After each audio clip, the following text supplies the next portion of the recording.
AVSF a choisi de stocker la base de données EvaPlus sur le logiciel Dropbox pour permettre de partager et de synchroniser en temps réel les données saisies sur EvaPlus. EvaPlus est une base de données sécurisée qui est partagée uniquement avec certains salariés d'AVSF, tels que les GFI, les RAF et les administrateurs comptables. L'icône bleue dans la barre des tâches permet de voir si la Dropbox est en train d'actualiser des données. L'encoche verte devient bleue si les données sont en train de se synchroniser. Les dossiers d'EvaPlus se trouvent donc dans un dossier spécifique dans l'ordinateur, dont on peut le consulter soit via Internet, soit dans la Dropbox installée dans l'ordinateur. On peut y retrouver par exemple les différents exports que l'on a extraits d'EvaPlus dans le dossier Export. La base de données EvaPlus est en constante amélioration. Ainsi, l'assistance informatique en France envoie un mail dès que cela est nécessaire aux utilisateurs de la base de données.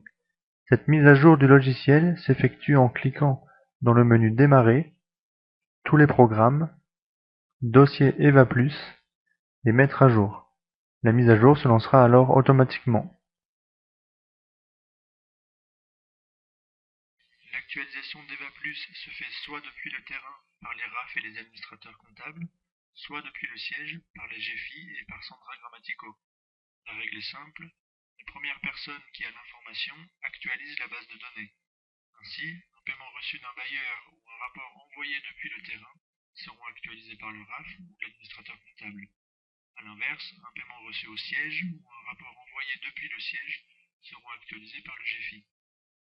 Certaines informations plus techniques, telles que le nombre de bénéficiaires ou le nom des partenaires, suivent la même règle, soit actualisées par Sandra Grammatico au siège, soit par le RAF avec l'aide de l'équipe technique sur le terrain. Pour actualiser l'envoi d'un rapport financier ou technique à un bailleur, il suffit d'aller sur la page d'accueil, de cliquer sur l'icône Contrat.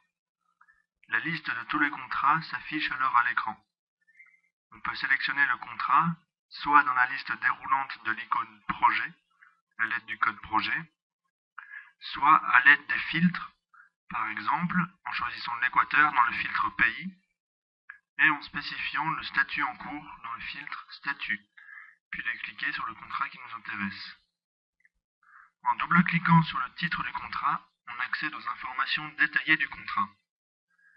Avant toute modification, cliquez sur l'icône Modifier. On voit que la barre des titres se met alors en orange. L'onglet Rapport permet de mettre à jour la date réelle du rapport envoyé, qu'il soit financier ou technique. À droite, l'onglet Paiement permet d'actualiser un paiement reçu. Pour se déconnecter d'EvaPlus, il faut cliquer sur les icônes de fermeture et de sortie des fiches et non sur la croix rouge en haut à droite de l'écran. Ici, pour sortir du détail de la fiche Contrat, il suffit de cliquer sur l'icône Retour fiche et sur l'icône Fermer pour revenir à la liste des contrats. Pour se déconnecter complètement d'EvaPlus, il faut revenir à l'accueil, puis cliquer sur l'icône Quitter. EvaPlus se déconnecte automatiquement en cas d'absence d'activité au bout de 15 minutes. Cela permet de prévenir tout oubli de fermeture d'EvaPlus. En effet, comme EvaPlus est partagé sur une Dropbox, un seul utilisateur à la fois peut modifier la base de données. EvaPlus peut néanmoins être consulté si plusieurs utilisateurs sont connectés, mais sans pouvoir modifier les données. Une fenêtre apparaîtra alors à l'ouverture d'EvaPlus, expliquant que la base de données est seulement consultable, mais non modifiable.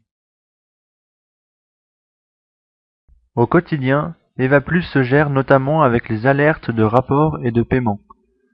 En cliquant sur l'icône Alerte sur la page d'accueil, la liste de toutes les alertes apparaît, avec un code couleur si le rapport ou le paiement est en retard, à rendre dans un mois ou à rendre dans 3 mois. Le filtre Pays permet de faire apparaître à l'écran uniquement les rapports et les paiements sur le pays sélectionné, ici l'Équateur.